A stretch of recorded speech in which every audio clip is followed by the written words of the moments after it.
ಈ ವಿಡಿಯೋದಲ್ಲಿ ಬಂದು ನಾವು ಸ್ಟೇಟ್‌ಫುಲ್ ಸೆಟ್ ಬಗ್ಗೆ ತಿಳ್ಕೊಳ್ಳೋಣ. ಅದಕ್ಕಿಂತ ಮೊದಲು ನೀವು ಏನಕ್ಕೆ ಸ್ಟೇಟ್‌ಲೆಸ್ ಅಪ್ಲಿಕೇಶನ್‌ನ ನೀವು ಡಿಪ್ಲಾಯ್‌ಮೆಂಟಲ್ಲಿ ಡಿಪ್ಲಾಯ್ ಮಾಡ್ತೀರಾ? ಅದೇ ರೀತಿ ಸ್ಟೇಟ್‌ಫುಲ್ ಅಪ್ಲಿಕೇಶನ್ ಏನಕ್ಕೆ ನೀವು ಸ್ಟೇಟ್‌ಫುಲ್ ಸೆಟ್ಟಲ್ಲಿ ಡಿಪ್ಲಾಯ್ ಮಾಡ್ತೀರಾ ಅನ್ನೋದನ್ನ ತಿಳ್ಕೊಳ್ಳೋಣ.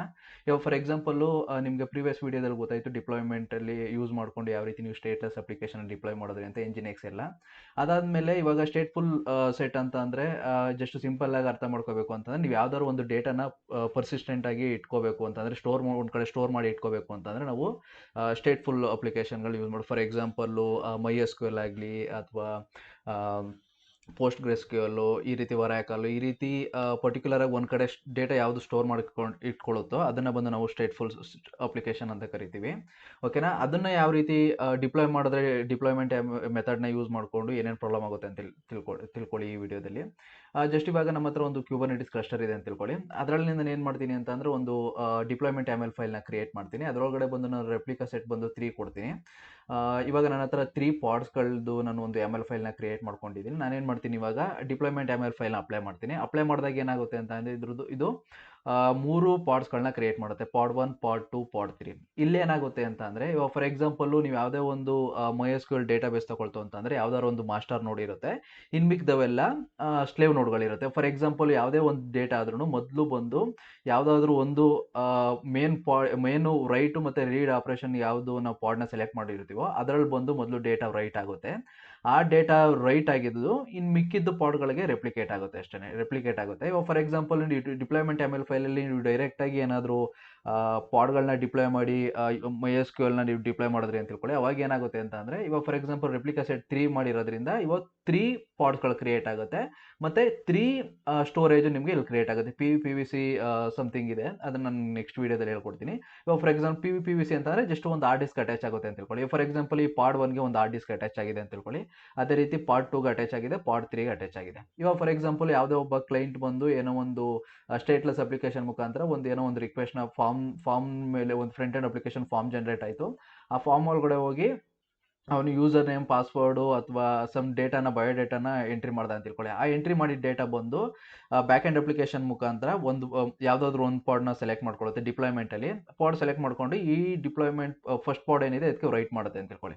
ನೆಕ್ಸ್ಟ್ ಯಾವನೊಬ್ಬ ರೀಡ್ ಮಾಡಬೇಕಾಗಿರುತ್ತೆ. ಇವಾಗ ಡೇಟಾ ಯಾವುದು ಆ್ಯಡ್ ಮಾಡಿರೋದು ಅದನ್ನು ರೀಡ್ ಮಾಡಬೇಕಾಗಿರುತ್ತೆ. ಅದಾದಮೇಲೆ ತಿರ್ಗಾ ರಿಕ್ವೆಸ್ಟ್ ಸೆಂಡ್ ಮಾಡಿದಾಗ ಅದು ಪರ್ಟಿಕ್ಯುಲರ್ ಆಗಿ ಈ ಪಾಡ್ಗೆ ಬರ್ಬೋದು ಅಥವಾ ಈ ಪಾಡ್ಗೆ ಬರ್ಬೋದು ಅಥವಾ ಈ ಪಾಡ್ಗೆ ಬರ್ಬೋದು. ಬಟ್ ಈ ಪಾಡಲ್ಲಿ ನೀವೇನು ಪ್ರೆಸೆಂಟಲ್ಲಿ ನೀವೇನು ಸ್ಟೋರ್ ಮಾಡಿದ್ರಿ ಅದು ಈ ಪಾಡಲ್ಲಿ ಇರುತ್ತೆ, ಈ ಪಾಡಲ್ಲಿ ಇರಲ್ಲ. ಯಾಕೆ ಅಂತಂದರೆ ಸಪ್ರೇಟು ನಿಮಗೆ ಹಾರ್ಡ್ ಡಿಸ್ಕ್ ಇರೋದ್ರಿಂದ ಇದು ಯಾವುದೇ ರೀತಿ ರೆಪ್ಲಿಕೇಶನ್ ಹ್ಯಾಪಂಡ್ ಆಗಿರಲ್ಲ.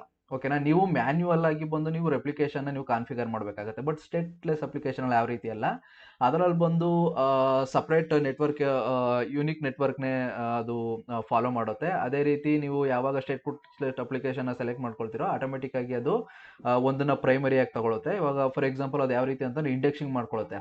0, 1, 2, 3 ಆ ರೀತಿ ಇಂಡೆಕ್ಸಿಂಗ್ ಮಾಡ್ಕೊಳ್ಳುತ್ತೆ. 0 ಯಾವುದಿರುತ್ತೆ ಅದು ಬಂದು ಮೇನ್ ಮಾಸ್ಟರ್ ನೋಡ್ ಅಂತ ಅರ್ಥ.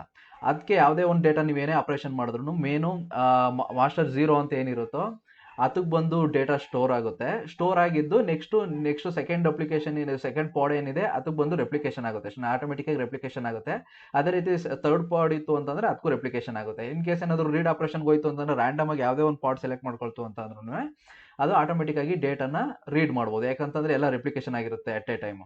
ಓಕೆನಾ? ಇದು ಸ್ಟೇಟ್‌ಲೆಸ್ ಅಪ್ಲಿಕೇಶನ್ ನಿಮ್ಗೊಂದು ಪ್ರೊವೈಡ್ ಮಾಡುತ್ತೆ. ಅದೇ ರೀತಿ ಡಿಪ್ಲಾಯ್ಮೆಂಟ್ ಅಲ್ಲಿ ಏನೇನು ಪ್ರಾಬ್ಲಮ್ ಆಗುತ್ತೆ ಅಂತಂದರೆ ಫಾರ್ ಎಕ್ಸಾಂಪಲ್ ನೀವು ರೆಪ್ಲಿಕಾ ಸೆಟ್ 3 ಇಕ್ಕಿದ್ದೀರಾ, ನಿಮಗೆ ರೆಪ್ಲಿಕಾ ಸೆಟ್ ಬರೀ 2 ಬೇಕಾಗಿರುತ್ತೆ. ಅವಾಗ ಏನು ಮಾಡ್ತೀರಾ ನೀವು ರೆಪ್ಲಿಕಾ ಸೆಟ್ 2 ಮಾಡಿದಾಗ ಆಟೋಮೆಟಿಕ್ಕಾಗಿ ಡಿಪ್ಲಾಯ್ಮೆಂಟ್ YAML ಫೈಲ್ ಯಾವುದಾದ್ರೂ ಒಂದು ರಿಮೂವ್ ಮಾಡುತ್ತೆ. ಡೈರೆಕ್ಟ್ ರ್ಯಾಂಡಮ್ ಆಗಿ ಯಾವುದಾದ್ರೂ ಒಂದು ಪಾಡ್ನ ಸೆಲೆಕ್ಟ್ ಮಾಡಿಕೊಂಡು ರಿಮೂವ್ ಮಾಡುತ್ತೆ. ಇವಾಗ ಫಾರ್ ಎಕ್ಸಾಂಪಲ್ಲು ಒಂದು ಟೈಮು ನಿಮಗೆ ಈ ಪಾಡ್ನ ರಿಮೂವ್ ಮಾಡ್ಬೋದು, ಸೆಕೆಂಡ್ ಪಾಡ್ನ ರಿಮೂವ್ ಮಾಡ್ಬೋದು ಅಥವಾ ಫಸ್ಟ್ ಪಾಡ್ನ ರಿಮೂವ್ ಮಾಡ್ಬೋದು ಅಥವಾ ಥರ್ಡ್ ಪಾಡ್ನ ರಿಮೂವ್ ಮಾಡ್ಬೋದು. ಇದು ಪ್ರಿಡಿಕ್ಟ್ ಮಾಡೋಕ್ಕಾಗಲ್ಲ, ಅನ್ಪ್ರಿಡಿಕ್ಟಬಲ್ ಇದು. ಇನ್ ಕೇಸ್ ಏನಾದರೂ ಇದು ಮೇನ್ ಮಾಸ್ಟರ್ ನೋಡ್ ಏನಿರುತ್ತೆ ಅದನ್ನು ರಿಮೂವ್ ಮಾಡ್ತು ಅಂತಂದರೆ ಎಂಟೈರ್ ಡೇಟಾ ಎಲ್ಲ ಹೋದಂಗೆ. ಓಕೆನಾ? ಇದೊಂಥರ ಆರ್ಫನ್ ಥರ ಆಗ್ಬಿಡುತ್ತೆ. ಓಕೆನಾ?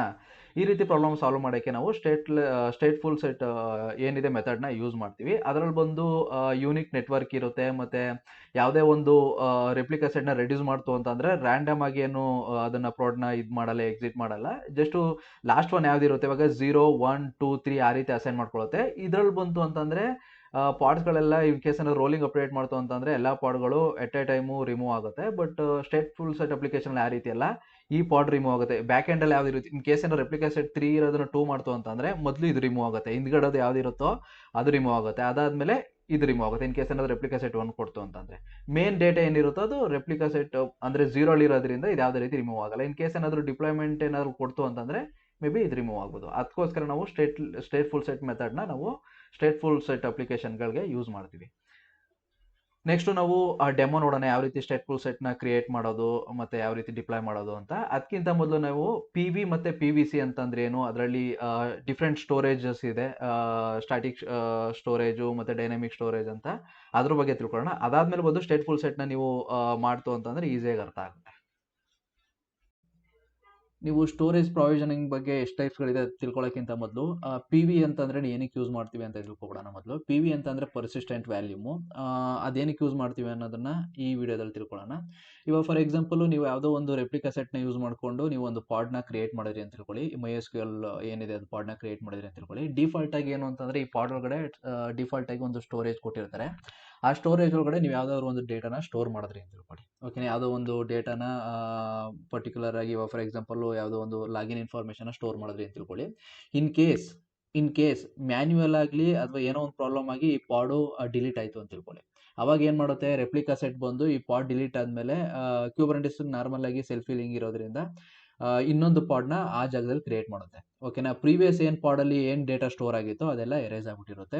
ಹೊಸದಾಗಿ ಏನು ಪಾಡ್ ಕ್ರಿಯೇಟ್ ಆಗುತ್ತೋ ಅದು ನ್ಯೂಲಿ ಪಾಡ್ ಆಗಿರುತ್ತೆ, ನ್ಯೂಲಿ ಸ್ಟೋರೇಜ್ ಆಗಿರುತ್ತೆ, ಡಿಫಾಲ್ಟ್ ಸ್ಟೋರೇಜ್ ಆಗಿರುತ್ತೆ. ಅದರಲ್ಲಿ ಯಾವುದೇ ರೀತಿ ನಿಮ್ಮದು ಏನು ಸ್ಟೋರ್ ಮಾಡಿದ್ರೋ ಆ ಡೇಟಾ ನಿಮಗೆ ಸಿಗಲ್ಲ. ಓಕೆನಾ, ಈ ರೀತಿ ಪ್ರಾಬ್ಲಮ್ನ ಸಾಲ್ವ್ ಮಾಡೋಕ್ಕೆ ನಾವು ಡೇಟಾ ಬೇಸಲ್ಲಿ ಬಂತು ಅಂತಂದರೆ ಒಂದು ಕಡೆ ಇದೇ ರೀತಿ ಪಾಡಲ್ಲೇ ನಾವು ಡೇಟಾನ ಸ್ಟೋರ್ ಮಾಡಲ್ಲ. ಪರ್ಟಿಕ್ಯುಲರ್ ಆಗಿ ಯಾವುದೋ ಒಂದು ಸಪ್ರೇಟ್ ಎಕ್ಸ್ಟರ್ನಲ್ ಹಾರ್ಡ್ ಡಿಸ್ಕ್ ಅಂತ ತಿಳ್ಕೊಳ್ಳಿ. ನಾರ್ಮಲ್ ಆಗಿ ಎಕ್ಸ್ಟರ್ನಲ್ ಹಾರ್ಡ್ ಡಿಸ್ಕಲ್ಲಿ ಸ್ಟೋರ್ ಮಾಡಿರ್ತೀವಿ. ಇನ್ ಕೇಸ್ ಏನಾದರೂ ಆ ಎಕ್ಸ್ಟರ್ನಲ್ ಹಾರ್ಡ್ ಡಿಸ್ಕ್ನ ಬಂದು ನಾವು ಈ ಪರ್ಟಿಕ್ಯುಲರ್ ಪಾಡ್ಗೆ ನಾವು ಅಟ್ಯಾಚ್ ಮಾಡಿರ್ತೀವಿ. ಓಕೆನಾ, ಇಲ್ಲಿ ನೋಡ್ಬೋದು ಎಕ್ಸ್ಟರ್ನಲ್ ಹಾರ್ಡ್ ಡಿಸ್ಕ್ ಅಂತ ತಗೊಳ್ಳಿ. ಇಂಟರ್ನಲ್ ಹಾರ್ಡ್ ಡಿಸ್ಕ್ ಇನ್ ಕೇಸ್ ಏನಾದರೂ ಇದು ಡೆಸ್ಟ್ರಾಯ್ ಆಯಿತು ಅಂತ ಅಂದ್ರೂ, ಫಾರ್ ಎಕ್ಸಾಂಪಲ್ ನಿಮ್ಮ ಲ್ಯಾಪ್ಟಾಪೇ ತಗೊಳ್ಳಿ. ಲ್ಯಾಪ್ಟಾಪಲ್ಲಿ ನಿಮ್ಮದು ಒಂದು ಎಕ್ಸ್ಟರ್ನಲ್ ಇಂಟರ್ನಲ್ ಹಾರ್ಡ್ ಡಿಸ್ಕ್ ಕೊಟ್ಟಿರ್ತಾರೆ. ನೀವೇನು ಮಾಡ್ತೀರಾ, ಪೆನ್ ಡ್ರೈವ್ ತಗೊಳ್ತೀರಾ ಅಥವಾ ಎಕ್ಸ್ಟರ್ನಲ್ ಒಂದು ಹಾರ್ಡ್ ಡಿಸ್ಕ್ ತಗೊಳ್ತೀರಾ. ಅದರಲ್ಲಿ ಡೇಟಾನ ಬ್ಯಾಕಪ್ ತಗೊಂಡಿರ್ತಾರೆ. ಇನ್ ಕೇಸ್ ಏನಾದರೂ ಲ್ಯಾಪ್ಟಾಪ್ ಏನಾದರೂ ಹಾರ್ಡ್ ಡಿಸ್ಕ್ ಏನಾದರೂ ಕ್ರ್ಯಾಶ್ ಆಯಿತು ಅಂತಂದ್ರೂ ನಿಮ್ಮ ಡೇಟಾ ಬಂದು ನಿಮ್ಮ ಪರ್ಟಿಕ್ಯುಲರ್ ಆಗಿ ಎಕ್ಸ್ಟರ್ನಲ್ ಹಾರ್ಡ್ ಡಿಸ್ಕ್ ಇರುತ್ತಲ್ಲ ಅದರಲ್ಲಿ ನಿಮ್ಮ ಡೇಟಾ ಸೆಕ್ಯೂರ್ ಆಗಿರುತ್ತೆ. ಅದೇ ಸೇಮ್ ಕಾನ್ಸೆಪ್ಟೇ ಈ ಪಾಡ್ಗೆ ಏನು ಮಾಡ್ತೀವಿ ಅಂತಂದ್ರೆ ನಾವು ಸಪ್ರೇಟ್ ಆಗಿ ಒಂದು ಎಕ್ಸ್ಟರ್ನಲ್ ಹಾರ್ಡ್ ಡಿಸ್ಕ್ನ ಅಟ್ಯಾಚ್ ಮಾಡ್ತೀವಿ. ಇನ್ ಕೇಸ್ ಏನಾದರೂ ಈ ಪಾಡ್ ರೀಸ್ಟಾರ್ಟ್ ಆದ್ರೂ, ಇನ್ ಕೇಸ್ ಏನಾದರೂ ಬೇರೆ ಯಾವ್ದಾದ್ರು ಪಾಡು ಇದ್ರಲ್ಲಿ ಬಂದು ಕ್ರಿಯೇಟ್ ಆದ್ರೂ ಅದೇನು ಮಾಡುತ್ತೆ ಅಂತಂದ್ರೆ ಪ್ರೀವಿಯಸ್ಸಲ್ಲಿ ಏನು ಹಾರ್ಡ್ ಡಿಸ್ಕ್ ಇರುತ್ತೆ ಎಕ್ಸ್ಟರ್ನಲ್ ಹಾರ್ಡ್ ಡಿಸ್ಕು, ಅದನ್ನು ನಾವು ಆಟೋಮೆಟಿಕ್ ಆಗಿ ಈ ಪರ್ಟಿಕ್ಯುಲರ್ ಪಾಡ್ಗೆ ನಾವು ಅಟ್ಯಾಚ್ ಮಾಡ್ತೀವಿ. ಆವಾಗ ಏನಾಗುತ್ತೆ, ಈ ಹಾರ್ಡ್ ಡಿಸ್ಕ್ಗಳಿರೋ ಡೇಟಾ ನಿಮಗೆ ಈ ಪಾಡಲ್ಲೂ ಸಿಗುತ್ತೆ. ಇನ್ ಕೇಸ್ ಇದು ರೀಸ್ಟಾರ್ಟ್ ಆಯಿತು ಅಂತಂದರೆ ಅಥವಾ ಡಿಲೀಟ್ ಆಯಿತು ಅಂತಂದರೆ ಇನ್ನೊಂದು ಪಾಡ್ ಬಂದ್ರೂ ಈ ಹಾರ್ಡ್ ಡಿಸ್ಕಲ್ಲಿ ಯಾವುದೇ ರೀತಿ ಡೇಟಾ ಪ್ರಾಬ್ಲಮ್ ಆಗಲ್ಲ. ಓಕೆನಾ, ಇದನ್ನು ಬಂದು ನಾವು ಪರ್ಸಿಸ್ಟೆಂಟ್ ವ್ಯಾಲ್ಯೂಮ್ ಅಂತ ಕರಿತೀವಿ. ನೆಕ್ಸ್ಟ್ ವಿಡಿಯೋದಲ್ಲಿ ನಿಮಗೆ ನೆಕ್ಸ್ಟು ಸ್ಲೈಡಲ್ಲಿ ಬಂದು ನಿಮಗೆ ಸ್ಟೋರೇಜ್ ಪ್ರಾವಿಷನ್ಗಳಲ್ಲಿ ಎಷ್ಟು ಟೈಪ್ಸ್ ಇದೆ ಅಂತ ನಿಮಗೆ ನೀಟಾಗಿ ತಿಳಿಸ್ಕೊಡ್ತೀನಿ. ಈ ವಿಡಿಯೋದಲ್ಲಿ ಬಂದು ನಾವು ಪ್ರಾವಿಷನರ್ ಬಗ್ಗೆ ಮಾತಾಡೋಣ. ಇದರಲ್ಲಿ 2 ಟೈಪ್ಸ್ ಇರುತ್ತೆ. ಮೊದಲನೇದು ಬಂದು ಸ್ಟೋರೇಜ್ ಪ್ರಾವಿಷನಲ್ಲಿ ಮೊದಲನೇದು ಬಂದು ಸ್ಟಾಟಿಕ್ ಪ್ರಾವಿಷನಿಂಗು, ಸೆಕೆಂಡ್ ಒನ್ ಬಂದು ಡೈನಾಮಿಕ್ ಪ್ರಾವಿಷನಿಂಗು. ನಾರ್ಮಲ್ ಆಗಿ ನಾವು ಡೈನಾಮಿಕ್ ಪ್ರಾವಿಷನಿಂಗ್ನ ಯೂಸ್ ಮಾಡೋದು. ಸ್ಟಾಟಿಕ್ ಪ್ರಾವಿಷನಿಂಗ್ ಅಂದರೆ ಏನು ಅಂತ ನಾವು ಈ ವಿಡಿಯೋದಲ್ಲಿ ತಿಳ್ಕೊಳ್ಳೋಣ. ಜಸ್ಟು ಇವಾಗ ಸ್ಟಾಟಿಕ್ ಪ್ರಾವಿಷನಲ್ಲಿ ಏನಾಗುತ್ತೆ ಅಂತ ಅಂದರೆ, ಯಾರೋ ಒಬ್ಬ ಅಡ್ಮಿನ್ ಇರ್ತಾನೆ, ಅವನೇನು ಮಾಡ್ತಾನೆ ಪರ್ಟಿಕ್ಯುಲರ್ ಆಗಿ ಪಿ ವಿನ ಕ್ರಿಯೇಟ್ ಮಾಡ್ತಾನೆ. ಪಿ ವಿ ಅಂತ ಅಂದರೆ ಹೇಳ ಪರ್ಸಿಸ್ಟೆಂಟ್ ವ್ಯಾಲ್ಯೂಮ್ ಅಂತ. ಫಾರ್ ಎಕ್ಸಾಂಪಲ್ಲು ನಿಮ್ಮ ಹತ್ರ ಒಂದು 1 TB ಹಾರ್ಡ್ ಡಿಸ್ಕ್ ಇರುತ್ತೆ ಅಂತ ತಿಳ್ಕೊಳ್ಳಿ. ಆ ಹಾರ್ಡ್ ಡಿಸ್ಕಲ್ಲಿ ಪರ್ಟಿಕ್ಯುಲರ್ ಪಾರ್ಟಿಷನ್ ಮಾಡ್ತಿರಲ್ಲ, ಡಿ ಡ್ರೈವ್, ಸಿ ಡ್ರೈವ್, ಆ ರೀತಿ ಎಫ್ ಡ್ರೈವ್, ಆ ರೀತಿ ಪರ್ಟಿಕ್ಯುಲರ್ ಪಾರ್ಟಿಷನ್ ಮಾಡ್ತಿರಲ್ಲ, ಅದೇ ರೀತಿ ಈ ಅಡ್ಮಿನ್ ಏನು ಮಾಡ್ತಾನೆ ಅಂತಂದರೆ ಕ್ಯೂಬರ್ನೆಟಿಸ್ ಅಡ್ಮಿನ್ ಪರ್ಟಿಕ್ಯುಲರ್ ಆಗಿ ಪಿ ವಿನ ಕ್ರಿಯೇಟ್ ಮಾಡ್ತಾ ಹೋಗ್ತಾನೆ. ಅಂತಂದರೆ ಚಂಕ್ ಆಗಿ, ಅಂದರೆ ಒಂದು 1 TB ಹಾರ್ಡ್ ಡಿಸ್ಕ್ ಇತ್ತು ಅಂತ ಅಂದರೆ ಅದರಲ್ಲಿ 1 GB ಒಂದು ಚಂಕು, 10 GB ಅಂತರ ಪಾರ್ಟಿಷನ್ನ ಕ್ರಿಯೇಟ್ ಮಾಡ್ತಾ ಹೋಗ್ತಾನೆ. ಅವ್ನಿಗೆ ಇಷ್ಟ ಬಂದಂಗೆ ಅವ್ನು ಕ್ರಿಯೇಟ್ ಮಾಡ್ತಾ ಹೋಗ್ತಾನೆ. ಇವಾಗ ಫಾರ್ ಎಕ್ಸಾಂಪಲ್ಲು ಇವ್ನು ಬೇಕಾದರೂ ಯಾರು ಒಬ್ಬ ಡಿಪ್ಲಾಯ್ಮೆಂಟ್ ಮಾಡ್ತಾ ಇರ್ತಾನೋ ಆ ಡಿಪ್ಲಾಯ್ಮೆಂಟ್ ಅಪ್ಲಿಕೇಶನ್ನ, ಅವ್ನು ಬೇಕಾದ್ರೆ ರಿಕ್ವೆಸ್ಟ್ ಮಾಡ್ಬೋದು, ನೋಡಪ್ಪ ನನಗೆ ಈ ಥರ 10 GB ಬೇಕು ಅಂತ ಅವನು ರಿಕ್ವೆಸ್ಟ್ ಮಾಡ್ಬೋದು. ಅವನೇನು ಮಾಡ್ತಾನೆ, 10 GB ಬೇಕು ಅಂತ ಹೇಳಿದಾಗ ಇವನೇನು ಮಾಡ್ತಾನೆ, ಅಡ್ಮಿನ್ ಬಂದು ಪಿ ವಿನ ಕ್ರಿಯೇಟ್ ಮಾಡ್ತಾನೆ. ಅಂದರೆ ಪರ್ಟಿಕ್ಯುಲರ್ ಆಗಿ ಆ ಪಾರ್ಟಿಷನ್ನ ಕ್ರಿಯೇಟ್ ಮಾಡ್ತಾನೆ. ಅವ್ನು ಬಂದು ಈ ಯಾರು ಡಿಪ್ಲಾಯ್ ಮಾಡ್ತಾ ಇರ್ತಾನಲ್ಲ ಅವ್ನು ಬಂದು ಏನು ಮಾಡ್ತಾನೆ ಅಂತಂದರೆ ಅವ್ನು ಡಿಪ್ಲಾಯ್ಮೆಂಟ್ YAML ಫೈಲಲ್ಲಿ ಪರ್ಟಿಕ್ಯುಲರ್ ಆಗಿ ಪಿ ವಿ ಸಿನ ಡಿಕ್ಲೇರ್ ಮಾಡ್ತಾನೆ ಅಷ್ಟೇ. ಅಲ್ಲಿ ಪರ್ಟಿಕ್ಯುಲರ್ ಆಗಿ ಆ ಪರ್ಟಿಕ್ಯುಲರ್ ಪಾಡ್ಗೆ ಅವ್ನು ಬಂದು ಪಿ ವಿ ಸಿನ ಡಿಕ್ಲೇರ್ ಮಾಡ್ತಾನೆ, ಅಲ್ಲಿ ಕಂಟೆಂಟ್ ಬರೀತಾನೆ. ಈ ರೀತಿ ಪರ್ಟಿಕ್ಯುಲರ್ ಆಗಿ ಈ ಪಾತಲ್ಲಿ ಈ ಪರ್ಟಿಕ್ಯುಲರ್ ಪಿ ವಿ ಇದೆ ಅಂತಂದರೆ ಸ್ಟೋರೇಜ್ ಇದೆ, ಅದನ್ನು ಬಂದು ನಾನು ನೀನು ಪಾಡ್ಗೆ ಅಟ್ಯಾಚ್ ಮಾಡುವಂತ. ಇವಾಗ ಫಾರ್ ಎಕ್ಸಾಂಪಲ್ ನಾನು ಪಾಡ್ ಕ್ರಿಯೇಟ್ ಮಾಡಿದಾಗ ಏನಾಗುತ್ತೆ ಅಂತಂದ್ರೆ, ಇವಾಗ ಫಾರ್ ಎಕ್ಸಾಂಪಲ್ ನನಗೆ ಪಾಡ್ಗೆ ಬೇಕಾಗಿರೋದು ಒಂದು 9 GB ಬೇಕು ಅಂತ ತಿಳ್ಕೊಳ್ಳಿ. ಅವಾಗ ಏನ್ ಮಾಡ್ತಾನೆ, ಹೈಯೆಸ್ಟ್ ವ್ಯಾಲ್ಯೂ ಯಾವ್ದಿದೆ ಅಂತ ನೋಡ್ತಾನೆ. ಇವಾಗ ಫಾರ್ ಎಕ್ಸಾಂಪಲ್ 9ಗಿಂತ ಹೈಯೆಸ್ಟ್ ವ್ಯಾಲ್ಯೂ ಬಂದು 10 GB ಮತ್ತೆ 100 GB. 1 GB ಅವ್ನು ತಗೊಳ್ಳಲ್ಲ, ಯಾಕಂತಂದ್ರೆ ಅವ್ನಿಗೆ ಮೋರ್ ದೆನ್ ಬೇಕಾಗಿರುತ್ತೆ. ಅಂತಂದ್ರೆ 1 GB ಗಿಂತ ಜಾಸ್ತಿ ಬೇಕಾಗಿರುತ್ತೆ. ಅಂದ್ರೆ 9 GB ಬೇಕಾಗಿರೋದ್ರಿಂದ ಅವನು ಏನ್ ಮಾಡ್ತಾನೆ ಅಂತಂದ್ರೆ ಪರ್ಟಿಕ್ಯುಲರ್ ಆಗಿ 10 GB ನೋಡ್ತಾನೆ ಮತ್ತೆ 100 GB ನೋಡ್ತಾನೆ. ಅವ್ನಿಗೆ ಬೇಕಾಗಿರೋದು 9 GB ಅಷ್ಟೇ ಆಗಿರೋದ್ರಿಂದ, ಅದು ಐಆರ್ ಇದೆ ಅಂತಂದ್ರೆ 1 GB ಐಆರ್ ಇರೋದು ಅದೇನು ಪ್ರಾಬ್ಲಮ್ ಆಗಲ್ಲ. ಜಾಸ್ತಿ ಯಾವ್ದು ಹೈಯೆಸ್ಟ್ ಇರುತ್ತೋ ಅದನ್ನ ಅವ್ನು ತಗೊಳ್ತಾನೆ. ಜಾಸ್ತಿ ಹೈಯೆಸ್ಟ್ ಅಂತ ಅಂದ್ರೆ 9 GB ಗಿಂತ ಒಂದು ಸ್ವಲ್ಪ ಮೇಲ್ಗಡೆ ಇರೋದು ಯಾವ್ದು ಇರುತ್ತೋ ಅದನ್ನ ತಗೊಳ್ತಾನೆ. ಮೇಲ್ಗಡೆ ಇರೋದು ಅಂತ 10 GB. ಫಾರ್ ಎಕ್ಸಾಂಪಲ್ ಇಲ್ಲಿ 11 GB ಇರುತ್ತೆ ಅಂತ ತಿಳ್ಕೊಳ್ಳಿ. ಅವಾಗ ಏನ್ ಮಾಡ್ತಾನೆ ಅವನು 10 GB ತಗೊಳ್ತಾನೆ. ಯಾಕಂತಂದ್ರೆ ನಿಯರ್ ಯಾವ್ದಿದೆ 9 GB ಗೆ 10 ಇರೋದ್ರಿಂದ ಅವನು 10 GB ತಗೊಂಡು ನೆಕ್ಸ್ಟ್ ಏನ್ ಮಾಡ್ತಾನೆ, ಆ ಪರ್ಟಿಕ್ಯುಲರ್ ಪಿ ವಿ ಸಿ ನ ಅವನು ರೈಟ್ ಮಾಡಿ ಡಿಪ್ಲಾಯ್ಮೆಂಟ್ YAML ಫೈಲಲ್ಲಿ ಆ ಪರ್ಟಿಕ್ಯುಲರ್ ಏನಿರುತ್ತೆ ನ ಅವನು ಈ ಪರ್ಟಿಕ್ಯುಲರ್ ಪಾಡ್ಗೆ ಅಟ್ಯಾಚ್ ಮಾಡ್ತಾನೆ. ಈ ರೀತಿ ಸ್ಟಾಟಿಕ್ ಪ್ರೊವಿಷನಿಂಗ್ ಅಲ್ಲಿ ಈ ರೀತಿ ಪ್ರೋಸೆಸ್ ನಡೀತಾ ಹೋಗುತ್ತೆ. ಇಲ್ಲೇನಾಗುತ್ತೆ ಅಂತ ಅಂದ್ರೆ, ನೀವು ಮ್ಯಾನ್ಯುಯಲ್ ಆಗಿ ಬಂದು ಅವ್ನಿಗೆ ಹೇಳ್ಬೇಕಾಗುತ್ತೆ. ಇನ್ ಕೇಸ್ ಏನಾದ್ರು ಅವ್ನು ಏನಾದ್ರು ಕ್ರಿಯೇಟ್ ಮಾಡಿಲ್ಲ ಅಂತಂದ್ರೆ ಈ ರೀತಿ ಗಳನ್ನ ನೀವು ಮ್ಯಾನ್ಯುಯಲ್ ಆಗಿ ಹೇಳ್ಬೇಕಾಗುತ್ತೆ. ನೋಡಪ್ಪ ನನಗೆ ಈ ತರ ಇಷ್ಟು GB ಹಾರ್ಡ್ ಡಿಸ್ಕ್ ಬೇಕು ಅಂತ. ಅವನು ಪರ್ಟಿಕ್ಯುಲರ್ ಆಗಿ ಆ GB ಹಾರ್ಡ್ ಡಿಸ್ಕ್ ನ ಅವನು ಕ್ರಿಯೇಟ್ ಮಾಡ್ಕೊಳ್ಬೇಕಾಗುತ್ತೆ. ಅಲ್ಲಿ ತನಕ ನೀವು ವೆಯ್ಟ್ ಮಾಡ್ತಾ ಇರಬೇಕಾಗುತ್ತೆ.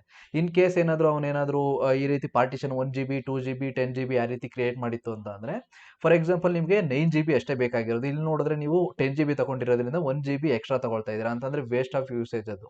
ಓಕೆನಾ. ಈ ರೀತಿ ಪ್ರಾಬ್ಲಮ್ಗಳನ್ನ ಸಾಲ್ವ್ ಮಾಡೋಕ್ಕೆ ನಾವು ಡೈನಮಿಕ್ ಪ್ರೊವಿಷನಿಂಗ್ ನ ಯೂಸ್ ಮಾಡ್ತೀವಿ.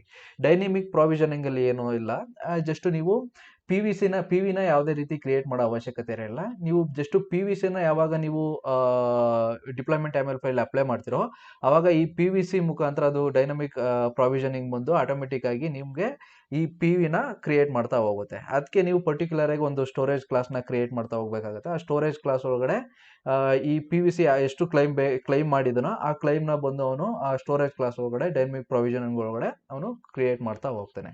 ಅದನ್ನ ನಾನು ನೆಕ್ಸ್ಟ್ ಹೇಳ್ತಾ ಹೋಗ್ತೀನಿ.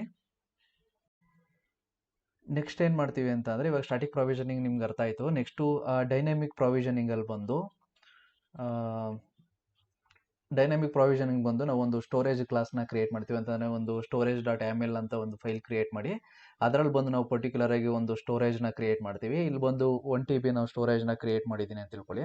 ಈ ಸ್ಟೋರೇಜ್ನ ಕ್ರಿಯೇಟ್ ಮಾಡಾದ್ಮೇಲೆ ನಾನೇನು ಮಾಡ್ತೀನಿ, ಈ ಪರ್ಟಿಕ್ಯುಲರ್ ಡಿಪ್ಲಾಯ್ಮೆಂಟ್ YAML ಫೈಲಲ್ಲಿ ಒಂದು PVCನ ಮೆನ್ಷನ್ ಮಾಡ್ತೀನಿ. PVC ಒಳಗಡೆ ಬಂದು ನಾನು ಸ್ಟೋರೇಜ್ ಕ್ಲಾಸ್ದು ಇನ್ಫಾರ್ಮೇಷನ್ ಎಲ್ಲ ನಾನು ಫೀಡ್ ಮಾಡ್ತೀನಿ. ಫೀಡ್ ಮಾಡಿ ನನಗೆ ಎಷ್ಟು ಯೂಸೇಜ್ ಬೇಕು, ಇವಾಗ ಫಾರ್ ಎಕ್ಸಾಂಪಲ್ ನಾನು 1 GB ಬೇಕು ಅಂತ ಅಂದಾಗ ನಾನು ಏನು ಮಾಡ್ತೀನಿ, ಈ PVC ಒಳಗಡೆ ಈ ಸ್ಟೋರೇಜ್ ಕ್ಲಾಸ್ ಏನು ಪಾತ್ ಕೊಟ್ಟಿರ್ತೀನಿ ಅದರೊಳಗಡೆ ನಾನು 1 GB ನ ಕ್ಲೈಮ್ ಮಾಡ್ತೀನಿ ಅಂತ 1 GB ನ ಜಸ್ಟ್ ಮೆನ್ಷನ್ ಮಾಡ್ತೀನಿ ಅಷ್ಟೇ.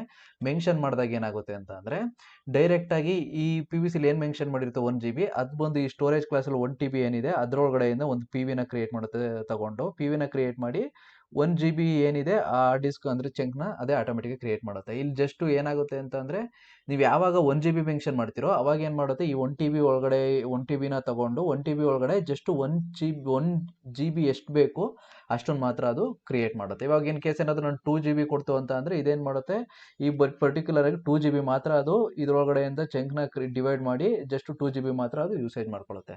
ಈ ರೀತಿ ಡೈನಮಿಕ್ ಪ್ರೊವಿಷನಿಂಗು ನಮಗೆ ಈಸಿ ಆಗುತ್ತೆ. ಯಾಕಂತಂದರೆ ನಾವು ಯಾವುದೇ ರೀತಿ PVನ ಕ್ರಿಯೇಟ್ ಮಾಡೋ ಅವಶ್ಯಕತೆ ಇರಲ್ಲ. ಡೈರೆಕ್ಟಾಗಿ ನೀವು PVCನ ಮೆನ್ಷನ್ ಮಾಡಿ ಅದರ ಸ್ಟೋರೇಜ್ ಕ್ಲಾಸ್ ಪಾತ್ ಕೊಟ್ಬಿಟ್ಟು ಜಸ್ಟ್ ಎಷ್ಟು GB ಬೇಕು ಅಲ್ಲಿ ಮೆನ್ಷನ್ ಮಾಡಿದ್ರೆ ಸಾಕು. ನೀವು ಯಾವಾಗ ಡಿಪ್ಲಾಯ್ಮೆಂಟ್ YAML ಫೈಲ್ನ ನೀವು ಕ್ರಿಯೇಟ್ ಮಾಡ್ತಿರೋ ಅವಾಗ ಆಟೋಮೆಟಿಕ್ ಆಗಿ ನಿಮಗೆ ಆ ಪರ್ಟಿಕ್ಯುಲರ್ 1 GB ಏನಿದೆ ಅದು ನಿಮ್ಮ ಈ ಪಾಡ್ಗೆ ಅಟ್ಯಾಚ್ ಆಗುತ್ತೆ. ಓಕೆನಾ. ಈ ರೀತಿ ನೀವು ಡೈನಮಿಕ್ ಪ್ರೊವಿಷನಿಂಗ್ನ ಯೂಸ್ ಮಾಡ್ಕೋಬಹುದು. ಯಾವುದೇ ರೀತಿ ಮ್ಯಾನ್ಯುಯಲ್ ಆಗಿ ಹೇಳ್ಬಿಟ್ಟು ಈ ಥರ ನನಗೆ 2 GB ಬೇಕು 5 GB ಬೇಕು ಅಂತ ಅಡ್ಮಿನ್ಗೆ ಹೇಳೋ ಅವಶ್ಯಕತೆ ಇರಲ್ಲ. ಅವ್ರು ಏನು ಮಾಡ್ತಾರೆ, ಒಂದು ಸ್ಟೋರೇಜ್ ಒಂದು ಕ್ಲಾಸ್ನ ಕ್ರಿಯೇಟ್ ಮಾಡ್ಕೊಳ್ತಾರೆ. ಆ ಪಾತ್ನ ಯೂಸ್ ಮಾಡಿಕೊಂಡು ನೀವು PVನ ಕ್ರಿಯೇಟ್ ಮಾಡ್ಕೋಬಹುದು. ಆಟೋಮೆಟಿಕ್ ಆಗಿ ಅದು PVC ಯಾವಾಗ ಕ್ಲೈಮ್ ಮಾಡ್ತೀರೋ PV ಕ್ರಿಯೇಟ್ ಆಗುತ್ತೆ. ಓಕೆನಾ. ಈ ರೀತಿ ನೀವು ಕ್ಲೈಮ್ ಮಾಡ್ಕೋಬಹುದು. ನೆಕ್ಸ್ಟ್ ಬಂದು ಸ್ಟೇಟ್ಫುಲ್ ಸೆಟ್ಗೆ ಹೋಗೋಣ.